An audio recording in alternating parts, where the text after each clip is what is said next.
Mabuhay everyone, ako si Jason T. Asuncion and today meron tayong isang question na sasagutin.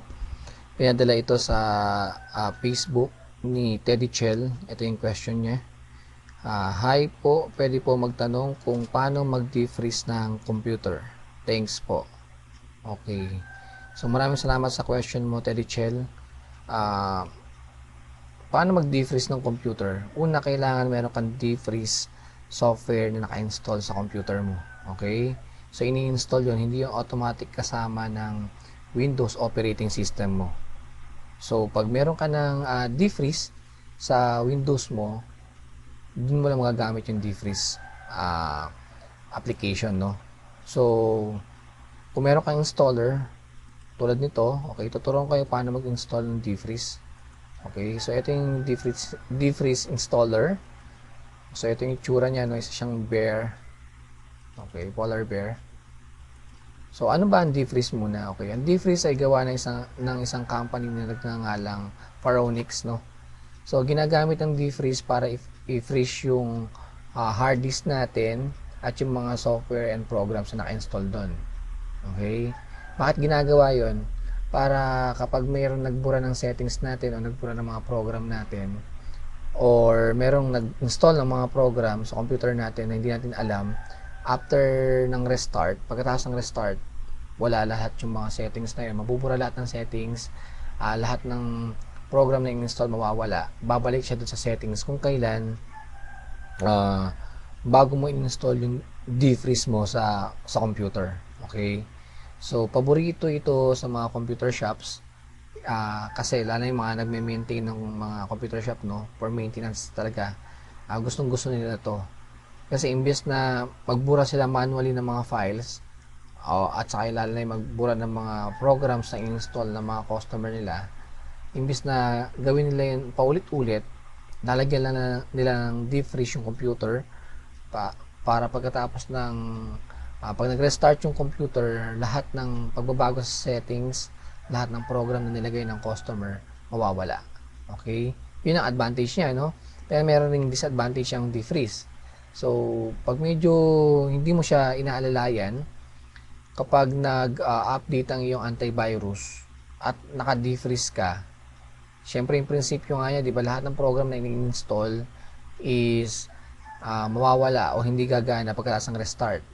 So, kapag nakapag-update ka ng antivirus mo at nag-restart at may defreeze ka, parang walang kwenta. Okay? Tandaan natin na ang isang antivirus na hindi updated ay walang kwenta. So, kapag nag-update tayo ng antivirus natin, siguraduhin natin na naka-disable muna yung defreeze nyo. Okay? So, kailan ang pinakamagandang pagkakataon para gumamit ng defreeze o mag-install ng defreeze? Mag-install ka ng defreeze pagkatapos mo mag-format ng computer. Pag na-install mo na lahat ng drivers and programs na kailangan mo, meron ka ng antivirus, updated siya, tapos nakapag system scan ka. Pagkatapos nun, dun mo lang install yung defreeze. Then siguraduhin mo yung defreeze program mo ay malinis. Okay? Kinuha mo sa mapagkakatiwalaang website. Pinamaganda, i-download mo sa website mismo ng defreeze. May bayad yun, no? So, kasi pag hindi malinis yung defreeze mo, mamaya may Trojan ng kasama yan, nag-defreeze ka, okay, mahirap na yon. Okay, kasama yan nung defreeze mo yung virus, di ba? Mahirap na yon. So, let's start. So, ito na yung program na binuksan ko na yung defreeze. So, pipindutin ko lang yung next. Then, accept natin yung agreement niya. Okay, license agreement niya. Then, next again. Okay, yung license key, kung may license key ka, pakilagay lang yung license key dito. Pag wala kayong license key, pwede nyo gamitin yung evaluation. Okay, 30-day trial. After 30-day, okay, wala na.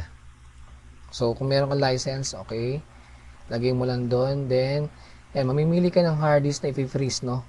So, pwedeng, kung naka-partition ka lahat ng hard disk mo, pwede. Or pwedeng isang part lang, silang, or di lang. Okay? So, sa akin, gagawin ko yung silang. Kasi pag freeze ko yung dalawang hard disk na yun, yung video natin na ito, pagkatapos ng restart, mawawala. So, i-save ko muna yung video natin sa D. Medyo dalawang video to, no? After ng restart kasi meron pang isa. So, silang yung pinili ko. Then, next. And install. Okay, that's it. Nag-install na yung ating defreeze. Okay.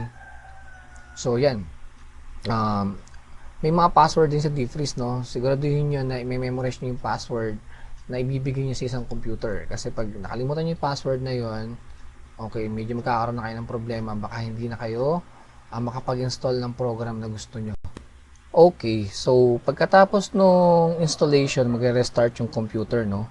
Pagka-restart ng computer, mapapansin nyo na lang magkakaroon ng polar bear icon dito sa may system tray nyo, no? Katabi nung time. Okay, so eto na, naka-install na yung defreeze.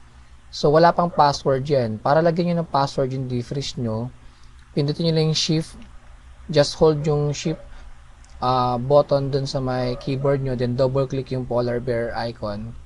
Yan yung icon ng defreeze. So lalabas tong dialog box na to. So enter password. So wala namang password, di ba? Wala pang password. So just press OK button. Okay, lalabas to. Okay, isang dialog box na naman. So yung password nyo, pwede nyo ilagay dito sa may, pindutin nyo lang yung password tab. Lagyan yung password nyo dito. Okay, then i-confirm nyo lang that pareho yan, no? Then sa may status, may kailangan ako i-discuss dito. May tatlong status ang defreeze, no? Yung boot frozen, boot towed on next, or boot towed. Okay. Yung towed is, ang ibig sabihin nito is unfrozen. Kabaliktaran ng frozen, okay? Pag boot frozen, automatic basta nag-boot or nag-restart, okay, o binuksan mo yung computer, pinatay mo yung computer, binuksan mo ulit, gumagana yung defreeze. So, anong ginagawa ng defreeze? Binabalik niya yung settings ng computer nung bago mo i-install yung defreeze. So, lahat ng files, programs na install at lahat ng settings na binago, mawawala lahat yun. Okay? Yun yung unang-unang status, no? Yung boot towed on next, okay? Or boot unfrozen, no? On next. Ito naman, tatanggalin niyo yung pagka-freeze ng computer mo. Okay, ito yung gusto mong tanggalin, i-disable yung defreeze mo, pwede mong piliin itong boot towed on next, tapos mamili ka kung ilang beses na restart. So, ano ibig sabihin nun? Pwede mong i-program yung computer mo, halimbawa, after 10 restart, after 10 beses na bukas patay, after 10 beses na ganun, babalik na sa pagiging frozen yung hard disk mo. Okay? So, pwede mo i-program na ganun. Or, kung gusto mo talagang i-disable yung defreeze mo, and boot towed na lang, automatic, disable na yung defreeze mo. Okay? So, malaking kaibahan itong boot towed on next sa boot towed, Okay. Towed is unfrozen nga, no? Ito, pwede mong sabihin, yung boot towed on next, pwede mong sabihin kung ilang restart ang kailangan mo para bumalik siya sa pagiging frozen. Pag itong boot towed talaga, ito na yung disable niya. Okay? Lahat ng pagbabago ay mangyayari lamang pagkatapos mong pindutin yung apply and reboot. Okay? Pag nag-apply and reboot yan, pagkatapos nun, dun pa lang lalabas yung bagong settings mo at sa yung password mo. Okay? Huwag kakalimutan yung password. Napakahalaga ng password dito. Pag nakalimutan mo, malaking problema na yan. Mahihirapan ka ng install ng bagong program. Okay? I hope may natutunan kayo sa video tutorial na to. At muli, ang tutorial na to ay tool lamang para matuto tayo. Kailangan pa rin natin ng teacher or ng mentor para mag-guide sa atin. Hanggang sa muli, kita-kita tayo sa next video. Hintayin ko mga question nyo. Thank you and God bless.